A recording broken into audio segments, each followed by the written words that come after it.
Une semaine d'infos dans le Grand Lille. 7 jours, 7 minutes. Bonjour à toutes et à tous, mardi 23 mai, bienvenue sur Grand Lille TV, nouveau flash d'information de la métropole lilloise qui commence avec vos conditions météo d'abord. J'espère que vous avez bien profité du soleil hier puisque les nuages font leur retour dans le ciel de la métropole lilloise. Pas de pluie, mais des températures qui baissent de quelques degrés comparé à hier. On atteindra quand même les 21 degrés au meilleur de la journée. On reviendra bien évidemment sur vos conditions complètes, les prévisions complètes météorologiques, ce sera après ce journal. Mais l'actualité d'abord, ce sont les chiffres de la sécurité routière récemment dévoilés. Et cette mauvaise nouvelle, tous les indicateurs sont en hausse. Au mois d'avril, 287 personnes ont perdu la vie sur les routes de France, soit 18% de plus que l'année précédente. Un autre chiffre en augmentation, celui des blessés hospitalisés, qui est en augmentation de 29%. Clotilde Leguévac est allée à la rencontre d'un de ces accidentés de la route. Souvent, après de tels accidents, beaucoup doivent se tourner vers des centres de rééducation, comme par exemple ici, à Villeneuve-d'Ascq, au centre L'Espoir. Ils sont une cinquantaine dans ce centre. Tous ont survécu à un accident de la route, mais aujourd'hui ils doivent réapprendre à vivre avec un handicap, une étape difficile physiquement, mais surtout psychologiquement. Quand ils ont un accident seuls, ils s'en prennent à eux-mêmes. La difficulté, c'est vraiment la responsabilité du tiers et sur lequel ils n'ont aucune emprise, qu'ils soient, prudents, qu'ils soient bien équipés. Le tiers responsable, c'est encore plus difficile à accepter. Antonio, 22 ans, fait partie de ces accidentés de la route. Après une chute de moto devant chez lui, le bilan est lourd. J'ai plongé la tête la première dans une voiture, ça m'a coûté 5 vertèbres. Une côte de cassée, contusion pulmonaire, une vertèbre en moins, tétraplégie à la C7. Donc si j'aurais pas eu le casque, je serais mort sur le coup. Essaye de ne pas fléchir sur ton genou, mais vraiment d'être en position de marche. Les exercices de rééducation font désormais partie de son quotidien. Après plusieurs mois dans le centre, il retrouve progressivement l'usage de ses bras et de ses jambes. Il ne sait pas pour l'instant s'il pourra remonter à moto, mais une chose est sûre, il a appris de ses erreurs. Voilà, c'est ma passion depuis que je suis tout petit, la moto. Après, si un jour je pourrais remonter dessus, pourquoi pas. Mais je serais plus prudent. Je ferais plus attention, je mettrais plus de protection. Parce que là, j'ai fait mon accident, j'étais en t-shirt, donc je ferai attention, puis on verra. Malgré les nombreuses campagnes de prévention, la route constitue toujours la première cause de mortalité chez les jeunes. L'actualité de la métropole lilloise, c'est aussi cette manifestation hier à Tourcoing devant les locaux du bailleur social LMH. La CFDT, le syndicat majoritaire chez ce bailleur social, a mobilisé environ 150 personnes. Et les syndicats qui annoncent principalement 3 raisons à cette manifestation. D'abord, l'insécurité dans les résidences qui se fait de plus en plus grande. Les syndicats dénoncent des agressions physiques et verbales qui se multiplient lors des visites de logement. Les syndicats demandent un renforcement de sécurité et une prime de risque. Un autre grand point, les primes de service annuels qui ne comprennent plus les accidents de travail et les congés exceptionnels. Enfin, 3e point, un pont du 14 août qui n'a pas été accordé lors des négociations annuelles. La direction de LMH a répondu par la négative à ces requêtes. Je vous propose d'écouter les 2 parties qu'on rencontrait ce matin. Xavier Silly, notre journaliste, c'était devant le siège de LMH à Tourcoing. Et surtout aussi l'aspect sécuritaire. Nous, on a demandé par exemple que les visites de logement se fassent uniquement le matin pour éviter les provocations avec les jeunes des cités et tout ça.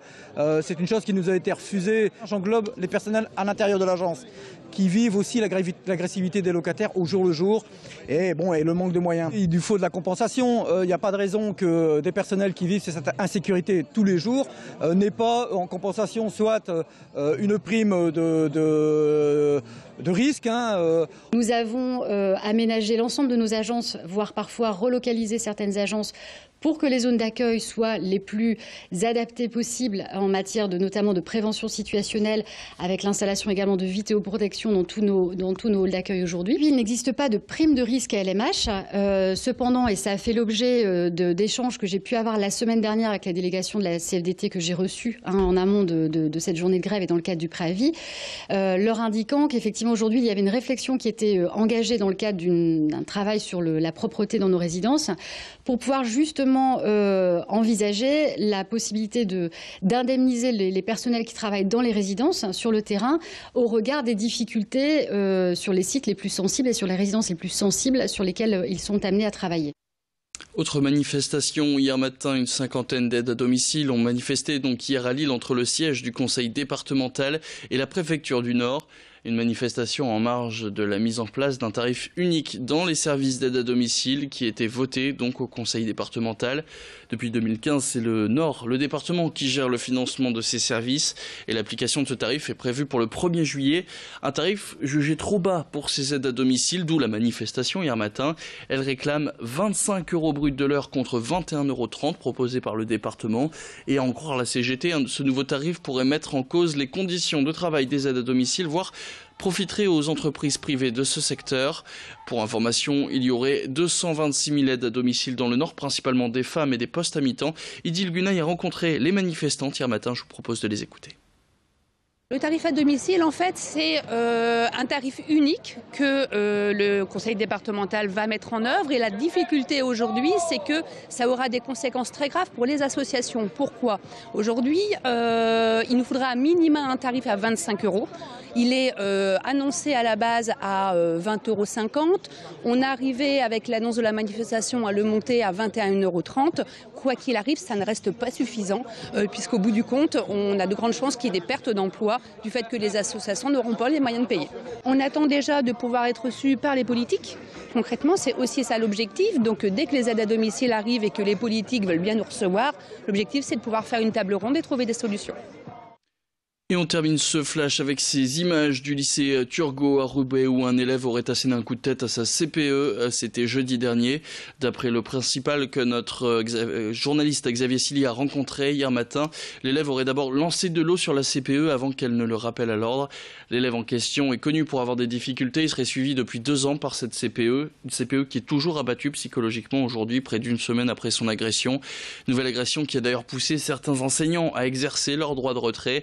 Ce matin, une délégation de 3 professeurs et d'un assistant d'éducation se sont réunis, mais les cours avaient bien lieu.